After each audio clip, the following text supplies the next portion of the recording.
This week, Dara practiced piano 3/8 more hours than last week. Write the number of hours Dara practiced this week as a fraction of last week's number. So we really just need to fill in this blank. This week's number of hours is blank of last week's number of hours. Pause the video, have a go at that. Okay, so let's just make a variable here. Let's say H is the hours last week. That's last week. So this week, Dara practiced H, but practiced more than H. This is what Dara did last week. That is last week. I just defined it that way. She practiced 3/8 more hours than last week. So it's going to be H plus 3/8 of H.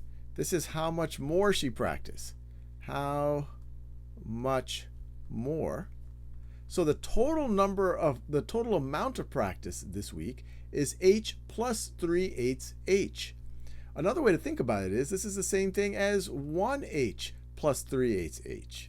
Or another way to think about it, and this you could view this as factoring out the H or adding coefficients. Either way, this would be 1 plus 3/8 times H. 1H plus 3/8 H is going to be 1 plus 3/8 H. And so this is going to be the same thing as, actually we could say this is 1 and 3/8 H, or we could write it, instead of writing it as a mixed number, 1 is 8/8 plus 3/8 is 11/8 H. So this week, Dara practiced 11/8 of last week.